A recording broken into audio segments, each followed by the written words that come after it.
В наше время мотоциклы используют во многих армиях мира. Их можно легко сбрасывать с самолета на парашюте. Они передвигаются не только по шоссе, но и по пересеченной местности, по пустыне. Созданные для мирных целей мотоциклы пригодились и для военных. Еще в годы Первой мировой войны эти машины начали использовать как средство курьерской связи. Однако настоящий расцвет тяжелых мотоциклов с коляской пришелся на 1930-е годы. К началу Второй мировой войны вермахт на 80% пользовался конной тягой, что не соответствовало образу мощи германских механизированных сил. Тогда-то Гитлером и было принято решение о переходе к массовому использованию мотоциклов в военных целях. В итоге немецкие солдаты в касках, шинелях, верхом на мотоцикле с коляской – один из символов немецкой армии тех лет. Советские войска подобным видом транспорта тоже не брезговали. Наши мотоциклисты вели разведывательно-диверсионную деятельность в тылу противника, устраивая засады и налеты. К концу войны в советской армии было 11 отдельных мотоциклетных полков и около 40 мотобатальонов в составе корпусов. Уникальная в мире коллекция тяжелых армейских мотоциклов Второй мировой войны собрана в одном месте – поселке Петродубрава Самарской области. В экспонатах коллекции отражена вся история развития военного мотоцикла с 20-х по 60-е годы 20 века. Коллекция имеет единый замысел, реализованный во взаимопересекающихся линиях моделей мотоциклов. Во-первых, это полное собрание когда-либо выпущенных тяжелых мотоциклов Второй мировой войны с приводом на колесо коляски. Затем это оппозитная линия. Вся линейка машин с двигателем с углом между рядами цилиндров в 180 градусов, начиная от истоков первых мотоциклов BMW и заканчивая советскими послевоенными спортивными моделями. Это биг-твины, тяжелые мотоциклы с V-образным двигателем, собранные со всего мира, от Японии до США. Наконец, это линия, включающая модели, определившие становление в пик советского мотоциклостроения. Глядя на эти машины, можно проследить летопись развития промышленности тех стран, в которых они производились, судьбы народов, воевавших на этих машинах. Говоря об истории военного мотоцикла, нельзя не вспомнить о том, с чего все начиналось. Одним из основоположников развития оппозитной линии мотоциклов была компания BMW, инженеры которой подарили мировому мотопрому множество технических находок. Уже в первом мотоцикле BMW модели R32 впервые был применен привод от вала. Мотоцикл, впервые представленный на парижском салоне 1923 года, действительно оказался новаторским. Оппозитный мотор был расположен цилиндрами поперек рамы, что значительно улучшило их охлаждение. Повлиял на развитие мировой мототехники и BMW R47. Нововведением в нем были роликоподшипники и конструкции плеча коромысла клапана, сменные бушинги и передовая система управления. Верхнеклапанный оппозитный двигатель R47 обладал мощностью в 18 лошадиных сил, что позволяло развивать скорость до 110 км в час. Гоночная модель BMW R5 тоже определила свое время. Картер двигателя представлял собой единую камеру тоннельного типа, в отличие от двухкамерного принципа, применяющегося ранее. Легкая трубчатая рама настолько улучшила дорожные характеристики мотоцикла, что R5 превосходил по средней скорости модели с большим объемом двигателя. BMW R61, презентация которого состоялась на выставке в Берлине в 1938 году, впервые за всю историю BMW оснащался телескопической задней подвеской. Эта модель была очень популярным средством передвижения у солдат вермахта, объездивших на ней всю Европу от Ла-Манша до Волги и повоевавших на ней в Африке. R61 заслужил в армии репутацию надежной и выносливой машины. Модель R66 в свое время была признана одной из самых совершенных среди всех довоенных мотоциклов BMW. Ее мотор никогда не перегревался и заводился в любое время года. Мощность 30 лошадиных сил, максимальная скорость 145 км в час, что в то время казалось совершенно фантастичным. По германским автобанам разрешалось развивать не более 60 км в час. Мотоцикл BMW R66 стал одной из первых жертв программы полковника Адольфа фон Шелла, предусматривающей серьезное сокращение расходов вермахта на производство транспортных средств. Так в Германии, как, впрочем, и в других странах, в качестве армейских мотоциклов стали все больше применяться модели с колясками. В 30-х годах инженеры военной моторизации полагали мотоцикл с коляской более маневренным и экономичным средством в сравнении с автомобилем. Трехколесные машины обладали незначительно меньшей способностью перевозки, но в то же время аналогичным оборонительным и наступательным потенциалом. К началу войны крупнейшие мировые державы разработали свои специальные версии тяжелых армейских мотоциклов. Это были, например, бельгийский FN-12 ASM, французский гном Ron AX2, английский Norton Big 4, советский М-72 и знаменитейший немецкий BMW R75 и Цундап КС-750. Большинство этих машин обладали приводом на колесо коляски, поскольку создавались для ведения боевых действий в тяжелых условиях бездорожья. Эта важнейшая особенность мотоцикла наряду с другими техническими новшествами определяла классический вид военного мотоцикла. Однако первые армейские мотоциклы Второй мировой были лишь адаптированными версиями гражданских моделей. Один из самых массовых мотоциклов компании BMW – модель R12 – пример такой адаптации. Среди великого множества мотоциклов Второй мировой войны был мотоцикл BMW R12. Этим мотоциклом вооружались мотострелковые батальоны вермахта. Количество мотоциклов этой марки было выпущено достаточно большое. Мотоцикл выпускался с 1935 года по 1942. Но в 1941 году в связи с тем, что появились новые модели BMW R61 и BMW R71, этот мотоцикл стал потихонечку вытесняться. Особенностью этой модели является то, что на ней используется уже периметрическая рама. Периметрическая рама от слова «периметр». То есть она опоясывает все агрегаты мотоцикла. Эта рама была создана для решения проблем в трещинах в сварочных швах, предшествующих конструкции рамы. В 1936 году клепальные соединения были заменены сварочными швами, что облегчило производство этих рам и улучшило их технические свойства. Также очень большим достоинством этого мотоцикла являлась телескопическая вилка, в которой использовались гидравлические амортизаторы. Эти гидравлические амортизаторы, можно сказать, что начали использоваться на этой модели одной из первых. На мой взгляд, органы управления этого мотоцикла сделаны очень удобно и эргономично. Начиная от водителя, от сидения водителя и заканчивая ручками сцепления и тормоза. Единственным органом управления движения этого мотоцикла является ручка газа. Не нужно управлять этим мотоциклом, в отличие от других моделей, руля ручкой газа, углом опережения зажигания и так далее. Расположенный с правой стороны бака рычаг переключения коробки передач позволял очень удобно включать передачи и отслеживать ту передачу, на которой двигается мотоцикл. Двигатель, которым комплектовался мотоцикл BMW R12, имел объем 750 кубических сантиметров и имел классическое расположение цилиндров оппозитное, соответствующее всем мотоциклам BMW, выпущенным до этой модели. Если мы обратим внимание на двигатель и посмотрим на впускной и выпускной коллектор, мы увидим трубку, связывающую эти два коллектора между собой. При работе двигателя часть выхлопных газов поступает в эту трубку, что подогревает топливную смесь, поступающую в цилиндр, и создает небольшой эффект турбонаддува. Я считаю, что эта трубка является трубкой для зимнего подогрева двигателя. Данный двигатель комплектовался системой зажигания магнета, что позволяло не использовать аккумуляторную батарею. И это было важно для использования таких систем на двигателях военного производства. Мотоцикл BMW R12 выпускался в двух версиях: в сольном исполнении и в исполнении с коляской.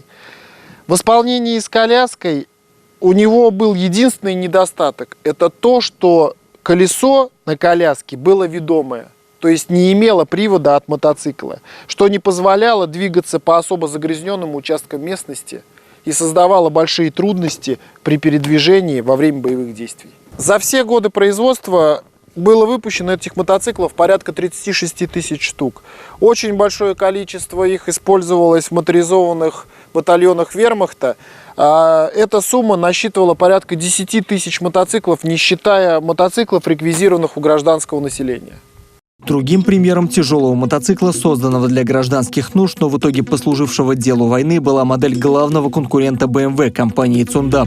Речь идет о модели К800, шедевре немецкой инженерной мысли. Для того, чтобы поговорить об этом интереснейшем мотоцикле, мы отправились в Ригу, где в мастерской Алексея Попова Цундап К800 проходит реставрацию, прежде чем занять достойное место в коллекции Петродубравского музея.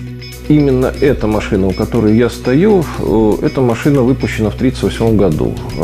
Одним из крупнейших мотопроизводителей на то время, вообще мировых мотопроизводителей, немецкой фирмой Цундап из Нюрнберга. Да. Это мотоцикл имеет 4-цилиндровый оппозитный двигатель объемом 800 кубов. Машина была разработана в 1933 году. То есть первый мотоцикл этой модели был разработан в 1933 году. Главный конструктор был некто инженер Ксавьер Кюхен, достаточно известный инженер, двигателестроитель. И сама концепция этой машины как бы входила в группу других аналогичных мотоциклов, или, как сейчас говорят, линейка мотоциклов, которая подразумевала собой достаточно унифицированную ходовую часть, в которую вставлялись разного объема и конструкции двигателей. То есть вот на тот момент, на 1933 год, это был самый большой двигатель, который был вставлен в эту ходовую часть. Машина в 1933 году имела аналог, тоже 4-цилиндровый, но кубатурой чуть поменьше, 600 кубов. Но фирма, попробовав производить обе машины, поняла, что с точки зрения, видно, как сейчас модно тоже говорить, маркетинга, в общем-то, бессмысленно. 200 кубиков разницы и абсолютно одинаковые визуальные и технические машины, и поэтому 600-кубовых машин было сделано всего 24 штуки. И они их, в общем-то, очень быстро прекратили делать и стали совершенствовать 800-кубовую модель. Это был как бы флагман линии всей, то есть мотоциклы от 200 кубов до 800 была линейка всех моделей. И эта машина экспонировалась в 1935 году в Лондоне на всемирной выставке мотоциклетной, и англичане, несмотря на всю их английскую патриотичность и уважение исключительно прежде всего к своей технике, в общем-то, достаточно официально присвоили ему название Rolls-Royce среди мотоциклов, потому что машина имеет очень красивый действительно дизайн, красивый двигатель, полностью закрытый капотами, крышками, и который не позволяет попадать грязи, и очень плавную работу двигателя. Далее, уже приближаясь ко Второй мировой войне, она постепенно, как и многие другие мотоциклы разных немецких фирм и других, одевалась в военный мундир. То есть где-то уже начиная с того же 1935 года Цундап начал делать эти машины военной модификации. Но сильной модификации, конечно, не было. То есть были какие-то различия по жесткости пружин, по обвеске их дополнительным каким-то минимальным оборудованием, ящики для личных вещей и водителей, крепление какого-то оружия. Ну, естественно, колясочная версия, в коляске перевозился либо просто личный состав, либо какое-то вооружение. Обычно это пулемет и его составляющие части, то есть станки, патроны или что-то еще. Среди мотоциклов, специально разработанных для военных, первым получившим привод на колесо коляски был французский гном Рон AX2. Во время войны этот мотоцикл можно было встретить во всех армиях по обе линии фронта, что неудивительно, поскольку он обладал отличными характеристиками и производился в больших количествах на нескольких заводах. Мотоцикл комплектовался оппозитным нижнеклапанным двигателем объемом 804 куба, мощностью 18,5 лошадиных сил при 4000 оборотах в минуту. Коляска выдерживала груз почти в полтонны и выпускалась в различных вариантах, в том числе для нужд санитаров и химической защиты. Штампованная рама и четырехступенчатая коробка передач с дополнительной передачей заднего хода превращала гном Рон AX2 в надежную боевую лошадку, обладавшую выдающейся проходимостью. Однако слава самого выносливого мотоцикла Второй мировой войны по праву принадлежит НСУ Кеттенкрат HK-101 SDK FZ2. Этот тяжелый полугусеничный тягач был разработан по заказу Министерства вооружений сухопутных войск Германии в 1940 году и предназначался для повышения мобильности пехотных подразделений, ведения разведки, буксировки легких артиллерийских систем и других грузов военного назначения. Благодаря своей хорошей проходимости и надежности, а также простоте и удобстве в обслуживании, гусеничные Каттенкрады постепенно распространились во всех наземных войсках, в том числе и бронетанковых подразделениях.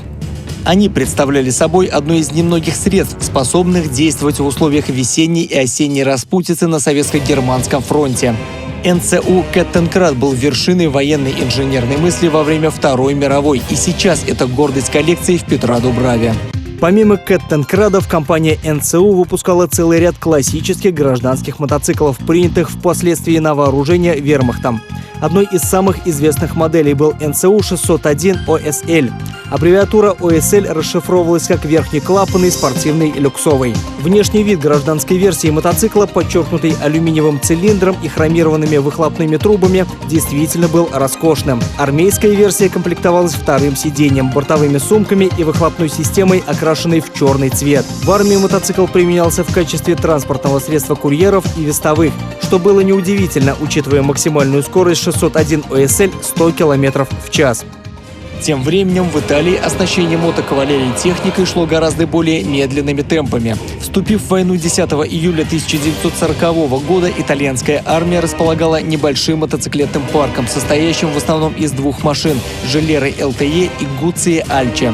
Поэтому в 1941 году по заказу военных Желера приступила к разработке специальной армейской версии модели ЛТЕ, получившей название «Марте». Следующая модель, о которой я хочу рассказать, это мотоцикл Желера Марте 1942 года выпуска. Этот мотоцикл произведен в Италии. Армейская версия данного мотоцикла отличалась от гражданской. Это усиленной рамой, карданной передачей, которая была только на военных версиях. На гражданских стояла цепь. Приводом на коляску. Привод на коляску был подключаемый, то есть он использовался только тогда, когда в нем была необходимость. Привод на коляску осуществлялся посредством карданного вала. На другой стороне коляски находилась муфта с прямозубыми шестернями, соединение которой управлялось ручкой включения блокировки. Данная ручка стояла на коляске. Управление этим мотоциклом осуществлялось при помощи монеток. То есть данная версия мотоцикла не имела движущихся ручек. То есть управление газом осуществлялось при помощи монетки, управление воздушной заслонкой осуществлялось при помощи монетки, находящихся на правой стороне руля. Управление опережением и зажиганием осуществлялось при помощи монетки, которая находилась на левой стороне руля. И также эти мотоциклы комплектовались монеткой, управляющей так называемым горным тормозом. При изменении положения монетки изменялось положение рычага. Рычаг этот имел прямую связь с сектором, который не позволял мотоциклу двигаться в обратном направлении. То есть при остановке в гористой местности не требовалось нажатие педали тормоза для того, чтобы держать мотоцикл в стоячем положении. При начале движения этот сектор начинал отщелкивать, и мотоцикл двигался. Также на левой стороне руля находилась ручка сцепления и ручка так называемого декомпрессора, то есть клавиша, необходимая для того, чтобы мы могли остановить двигатель, заглушить его. На баке располагалась шкала со стрелкой, вот мы ее видим, которая позволяла отслеживать передачу, на которой двигается мотоцикл. То есть при движении ручки переключения передач, расположенной на баке, перескакивал индикатор, и мы видели скорость, на которой мы движемся, передачу, на которой мы движемся. Данный мотоцикл имел уже не жесткую раму, а подвеску, амортизирующую за счет пружин, расположенных в горизонтальных коробах. Эта система подвески была запатентована именно Желерой. Данная подвеска позволяла при движении по пересеченной местности моделировать покрытие дороги и за счет этого осуществлять лучшее сцепление с дорогой. То есть этот мотоцикл, благодаря вот этой подвеске, имел улучшенную проходимость по отношению к мотоциклам, имеющим жесткую раму. В 1943 году специалистами моторизации вермахта были проведены полевые испытания «Марте». Результаты оказались не очень лестными для итальянской машины, хотя справедливости ради стоит отметить, что Желера сравнивалась с настоящими шедеврами Цундап КС-750 и BMW R75. Тем не менее, Желера Марте достаточно активно использовалась в боях наряду с другими реквизированными вермахтом мотоциклами. После окончания боевых действий в течение 1 года Желлера выпускала гражданскую версию Марте. Мотоцикл был уже без коляски, однако сохранил все преимущества карданной передачи заднего колеса. Любопытно, что применение кардана оказалось главной причиной прекращения выпуска этой модели. Для послевоенной Италии это решение оказалось слишком дорогим. В результате аншлюса разнообразие воевавших за Германию машин пополнилось также и 2 австрийцами – мотоциклами Puch 350 GS и Puch 800. Обе модели были призваны на службу к оккупантам. Немалое количество этих машин поступило в войска вермахта в годы Второй мировой войны. Puch 350 GS фактически первый в мире серийный эндуро создавался для спортивных достижений. Puch 800 – тяжелый мотоцикл с коляской для гражданских нужд и полиции. Война нарушила планы австрийского производителя. 350-кубовая модель в упрощенном варианте с жесткой подвеской заднего колеса и нижней выпускной трубой активно использовалась в боевых действиях, а большинство ее старших 800-кубовых товарищей были просто практически полностью уничтожены на полях сражений.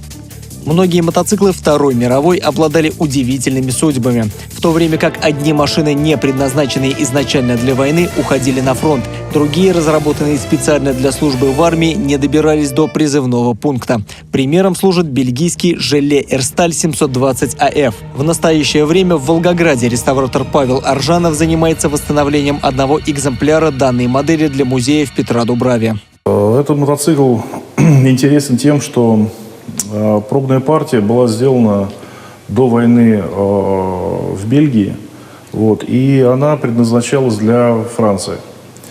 В свое время французское правительство, понимая, что будет интервенция со стороны немцев, заказало большое количество этих мотоциклов. Но так как зажигание поставлялось из Германии, то этот мотоцикл не пошел в производство, был выпущен всего 784 штуки.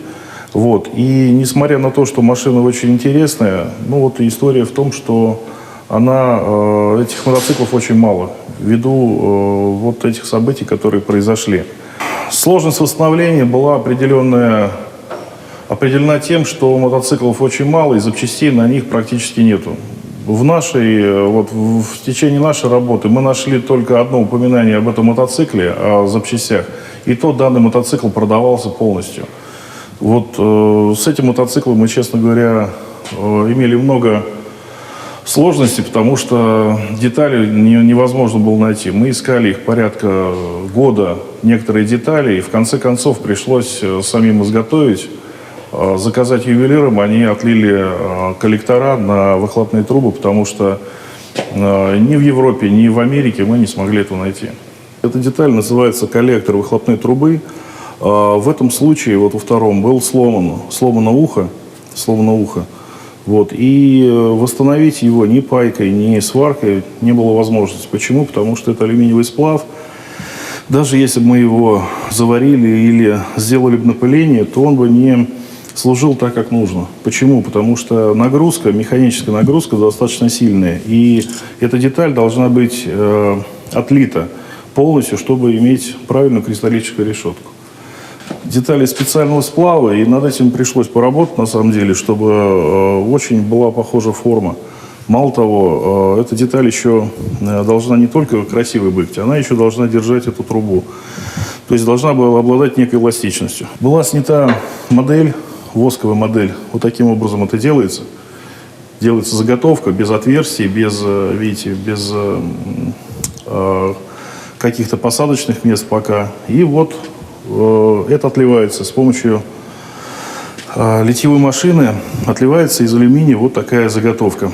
Потом обрабатывается, делаются допуски на усадку, и растачивается, делаются отверстия.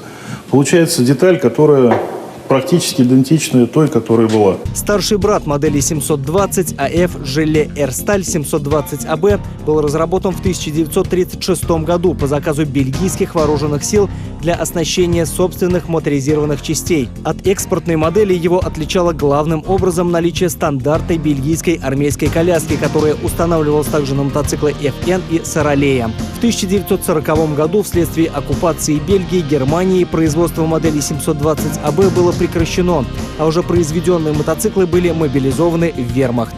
Бывало, что дезертировали во вражеский стан и французские машины. Рене Желе 1000 частенько ходил в бой под седлом чужака. Интересной особенностью этого мотоцикла была короткорычажная передняя вилка, уникальность дизайна которой заключалась в том, что конструкторы смогли скомбинировать жесткую вилку с подвижными рычагами, которые крепились в нижней части для удержания колеса. Большинство таких мотоциклов во время Второй мировой войны были захвачены вермахтом, и немецкие конструкторы тщательно изучали полученные модели, чтобы перенять опыт французских инженеров для создания собственных аналогов.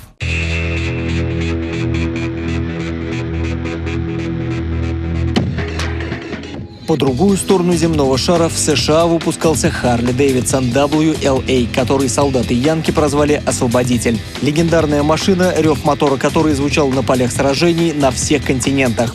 По программе Ленд-Лиза более 30 тысяч этих мотоциклов поступило в Советский Союз, где их нередко дооснащали колясками от М-72. Удивительно, но этот 740-кубовый мотоцикл был одним из самых легких в линейке Harley Davidson. По собственной массе и рабочему объему классической V-образной четырехтактной двойки в те годы лидировала относительно редкая модель UH. В Петродубровской коллекции представлен полицейский вариант этой машины. Неудавшийся солдат Harley Davidson UH – пример тяжелого мотоцикла с коляской, который мог бы послужить отличную службу на фронте, если бы так распорядилась судьба. Этот мотоцикл укомплектован тяжелым двигателем марки Flathead. Этот двигатель имеет объем 1,3 литра. Также такие мотоциклы комплектовались двигателями 1,2 литра. Но они отличались немножечко конструкцией рамы. Эта рама с этим двигателем, она уже была сразу рассчитана под то, что она носила коляску. То есть крепления все были усиленные, были установлены штатные сразу крепления под коляску. Такие мотоциклы использовались полицейскими. В те времена было разрешено полицейским покупать технику на свои деньги. Также на свои деньги они приобретали обвесы, то есть фары, приобретали сирены, это им было разрешено, и они могли служить на этих мотоциклах в полиции. Именно эта модель, она и сделана в исполнении полицейского. То есть что ее отличает от обыкновенного Харли? Это наличие фонарей красного цвета, наличие сирены. Сирена механическая, приводилась в движение ножным приводом, то есть нажатием пятки, когда нужно было остановить человека. И наличием, скажем так, клавиши фиксации стрелки спидометра. То есть, скажем так, что это скоростимер тех времен. Система управления этим мотоциклом также классическая, то есть левая рука – это ручка опережения зажигания, правая – это ручка газа. То есть во время движения ручкой газа понятно, что регулировалась скорость мотоцикла, ручка опережения зажигания регулировалась плавность входа. То есть водитель, двигаясь на этом мотоцикле, мог понять, что ему нужно делать для того, чтобы мотоцикл двигался плавно, то есть или опередить зажигание, или немножко ее запоздать. То есть это набивалось практикой, и, как правило, люди, которые часто ездили на этом мотоцикле, умели очень хорошо этим пользоваться. К системам контроля за мотоциклом, относится спидометр, по которому определялась скорость мотоцикла, лампа зажигания и лампа зарядки аккумуляторной батареи. За место ключа зажигания здесь находится такая клавиша, которая переключает все системы на этом мотоцикле. Данная полицейская версия комплектовалась клавишей фиксации стрелки спидометра. Это нужно было для того, чтобы нарушитель видел свою скорость, с которой он двигался. Осуществлялось это таким образом. То есть полицейский ехал с одной и той же скоростью рядом с автомобилем или мотоциклом, который он считал, что он нарушает скорость движения, засекал скорость его путем нажатия на эту клавишу. Он фиксировал стрелку спидометра, она оставалась в нужном положении. Останавливал путем включения фонарей красного света и сирены, про которую я рассказывал, движущееся транспортное средство, которое являлось нарушителем, и показывал ему его скорость. Показания стрелки на спидометре зафиксированные, это и являлось визуальным подтверждением скорости нарушителя. Данная модель мотоцикла выпускалась с 1937 года по 1941. Всего за это время было сделано 698 штук. Есть данные о единичном случае поставки такого мотоцикла в армию. Он оснащался дополнительной радиостанцией, но из-за того, что в те времена появившийся автомобиль марки Jeep был намного дешевле данного мотоцикла, он быстро вытеснил эту технику с армии.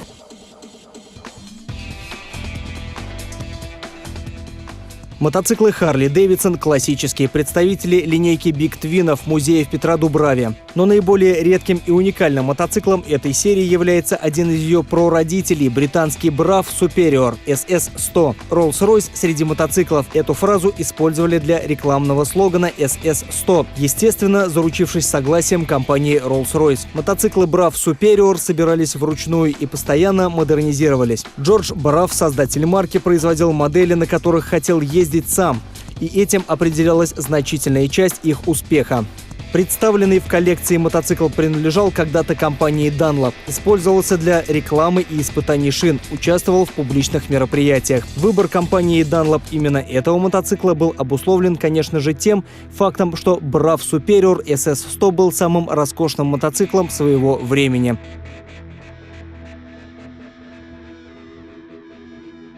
Но вернемся в 1940-е годы.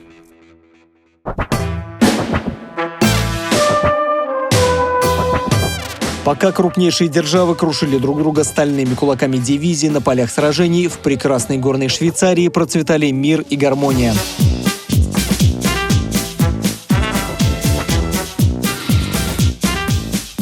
Местные мотоциклы Universal A1000 не знали, что такое пробитый бензобак или рейд в глубокий тыл врага. На них разъезжали солдаты и офицеры нейтральной страны. 990-кубовый V-образный двухцилиндровый двигатель, трехступенчатая коробка передач с ручным механизмом переключения, прочная и надежная параллелограммная передняя вилка, боковая коляска.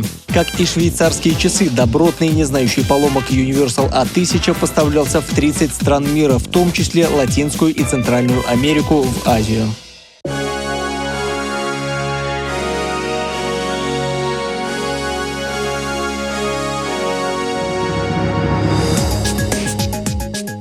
Обширная география применения была отличительной особенностью также и Нортона Big 4, стандартного армейского мотоцикла Великобритании. В этой модели не только были воплощены самые передовые технологии того времени, она была по-английски стильной.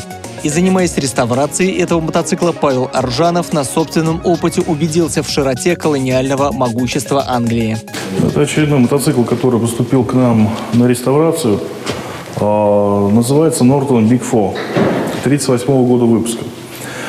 Этот мотоцикл наряду с другим Нортоном, Norton H16, был, это пара мотоциклов, которые составляли основу мотоциклетной базы британской армии во время войны. Джеймс Нортон, основатель фирмы, в свое время был настолько сильно увлечен мотоциклами, именно качественными мотоциклами, что, создавая свой мотоцикл, иногда в ущерб прибыли мог остановить производство и доводить деталь до того, чтобы она работала идеально. Те решения, которые были заложены им, они прослужили много десятилетий. Данный мотоцикл производился несколько десятков лет и заслужил вполне доброе отношение к себе и в британских войсках, и в войсках союзников. География данного мотоцикла достаточно широка. Почему? Потому что, допустим, при реставрации одну из деталей нам привозили из Индии. То есть это говорит о том, что там, где британцы имели свой интерес, везде были эти мотоциклы, везде они участвовали в каких-то боевых действиях или в действиях по охране каких-то объектов. Здесь достаточно большой зазор между колесом и вот этим массивным крылом. Это говорит о том, что, в общем-то, рассчитывали на то, что будет грязь, будут камни, и защита водителя и двигателя, она достаточно серьезная здесь. Ручки на данном мотоцикле не резиновые, а брезентовые. Это было для меня определенным открытием. Почему? Потому что такое видишь достаточно редко. Видно, что как раз вот конструкторы этого мотоцикла как раз думали о том, чтобы мотоциклисту было удобно ехать и, наверное, руки не потели. Что касается основного дизайна, то здесь очень интересное решение. То есть, в общем-то, если посмотреть на спидометр, на другие приборы, то вот это сочетание латуни, черного цвета и зеленого, ну, я считаю, достаточно благородно. Наверное, это сильно похоже на британский мотоцикл, потому что практичность вот с какими-то элементами, интересными элементами дизайна здесь сочетаются. Хотя модели фирмы Norton были самыми распространенными английскими армейскими мотоциклами, они не были единственными машинами на службе Британской империи. Ariel Square 4 – один из самых харизматичных мотоциклов, созданных после мирового экономического кризиса 1930-х годов. Довольно активно использовался в боях. Особенностью мотоцикла был крайне интересный двигатель с необычной компоновкой. 4 цилиндра располагались по углам квадрата. Несмотря на большой вес в 197 килограмм, этот мотоцикл развивал скорость до 160 км в час и был легким в управлении. Сочетание 4-цилиндрового двигателя с его объемом в 996 кубических сантиметров делали данный мотоцикл уникальным в своем роде. Один из крупнейших поставщиков мототехники в британскую армию, компания BSA, производила модель G14. Мотоцикл, основным предназначением которого была роль рабочей лошадки, то есть перевозка тяжелых грузов в коляске. Рама мотоцикла была изготовлена из кованой стали. Надежное и прочное решение по сравнению с использованием литых деталей. Неудивительно, что у этого мощного 1000-кубового мотоцикла появилась и армейская версия. BSA G14 поставлялся в довоенные годы помимо английских войск в армии Голландии, Ирландии, Индии, Южной Африки и Швеции.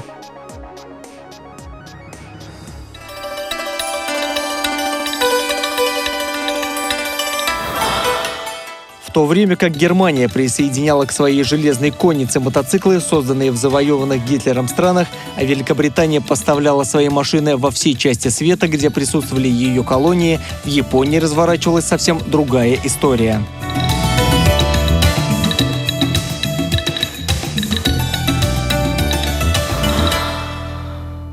В 1932 году правительство Японии решило приобрести завод по производству мотоциклов Harley-Davidson и расположить его у себя недалеко от города Токио.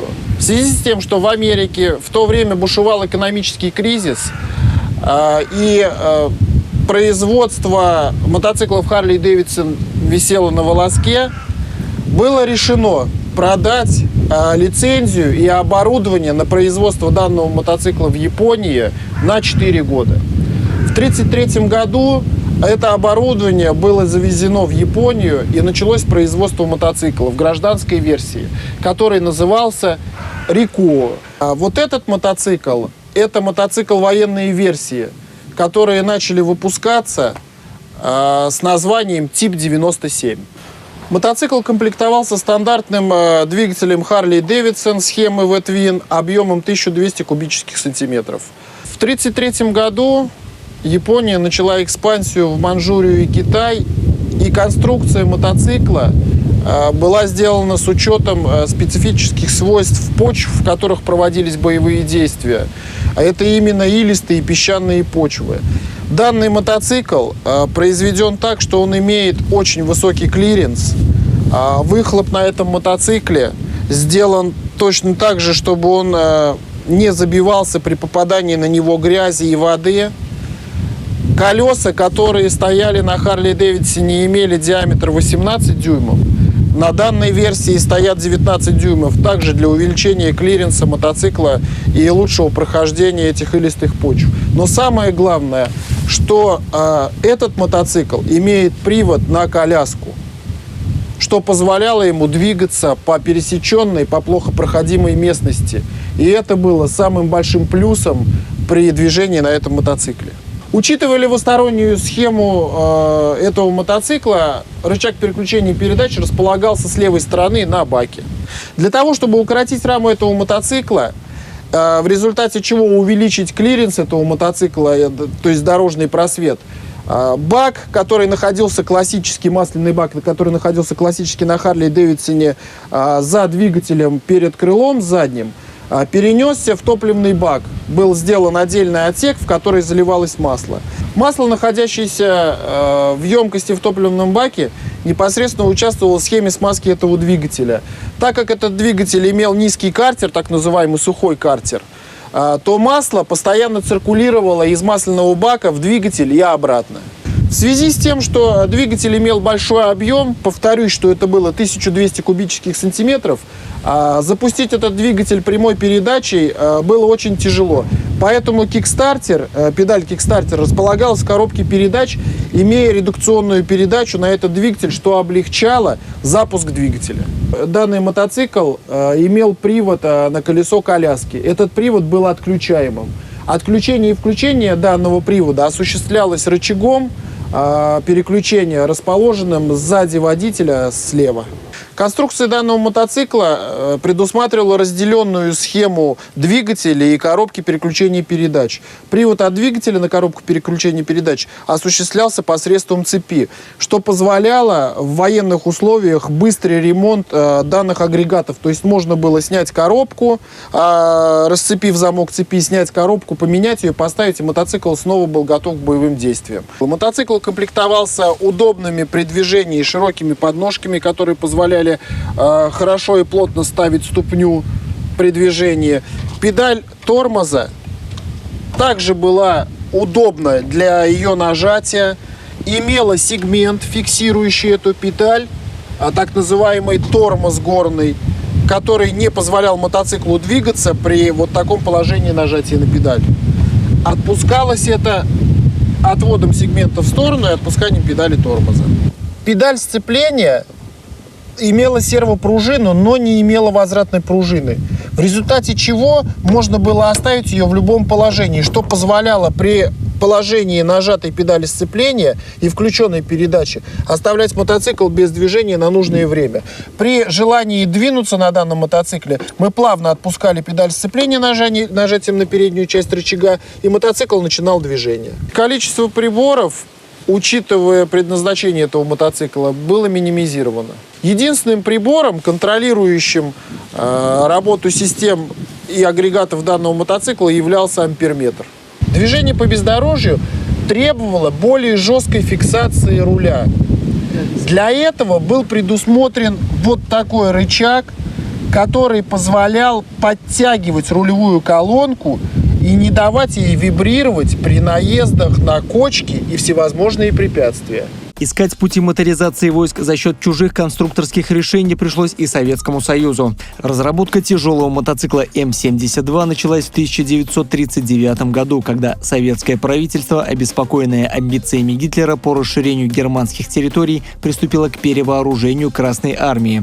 Немцы были вполне успешны в разработке тяжелой мототехники, поэтому в целях экономии времени решено было адаптировать существующие конструктивные решения. Министр иностранных дел СССР Вячеслав Михайлович Молотов организовал секретную закупку 5 мотоциклов BMW R71 в Швеции, и советские инженеры приступили к работе. С весны 1941 года производство мотоцикла под маркой М-72 было развернуто на Московском мотоциклетном заводе, а с 25 февраля 1942 года на мотоциклетном заводе в Ирбите.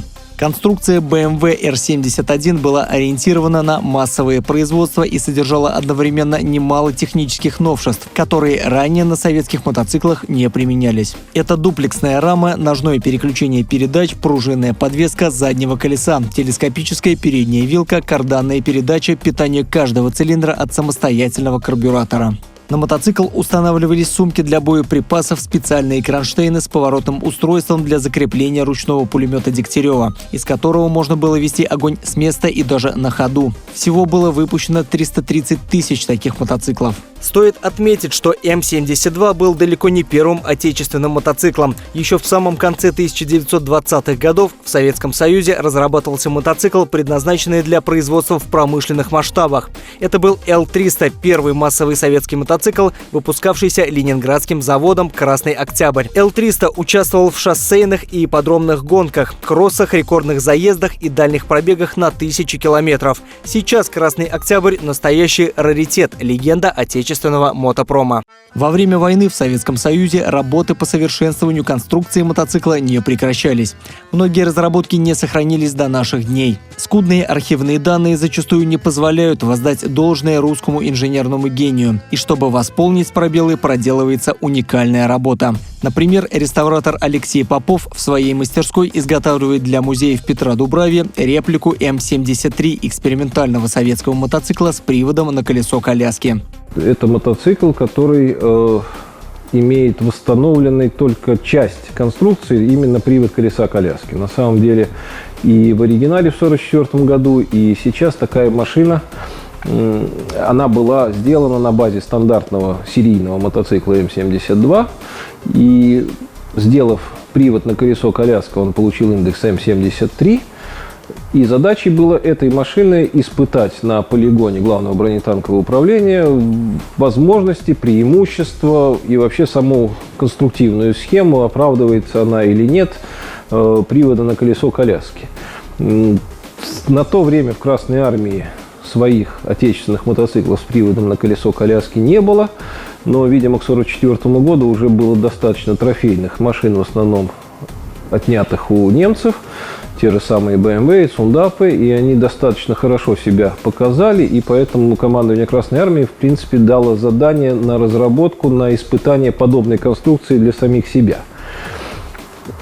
Таких мотоциклов в 1944 году было сделано 2. Один имел стандартный мотор М-72, а второй имел верхнеклапанный экспериментальный двигатель, который получил индекс М-75. Верхнеклапанный двигатель был сделан частично из немецких деталей, то есть головки двигателя были взяты прямиком от BMW.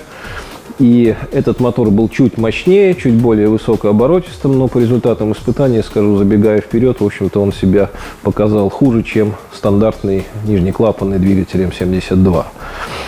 Эта машина, у которой я сейчас стою, это первая из 2 машин, которые мы сейчас восстанавливаем, изготавливаем. И на ней даже вот уже сейчас сами отрабатываем некоторые сложные вопросы, которые неизбежно возникают при установлении таких машин. Потому что изначально мы имели всего лишь один плохого качества сборочный чертеж всего привода, который был опубликован в отчете об испытаниях этой машины 1944 года, и несколько сохранившихся архивных фотографий. Причем подробные фотосъемки до сих пор, в общем-то, нигде не найдено, и поэтому некоторые узлы приходилось восстанавливать, уже пользуясь просто какой-то инженерной интуицией и собственной логикой реставраторов. Чем эта машина интересна? Тем, что на ней попытались, как я уже говорил, попробовать и испытать в полигонных условиях преимущество привода колеса коляски. По отчету в испытаниях действительно было признано, что мотоцикл на тяжелых грунтах и на каких-то условиях бездорожья обладает лучшей проходимостью. Однако в том виде, в котором эта конструкция была изготовлена, она имела ряд слабых узлов. И в конце испытаний, после нескольких сотен километров пробега, некоторые узлы были полностью уничтожены, сломаны, и было выдано рекомендацию на их изменение, на усиление, если бы эта машина пошла в серийное производство.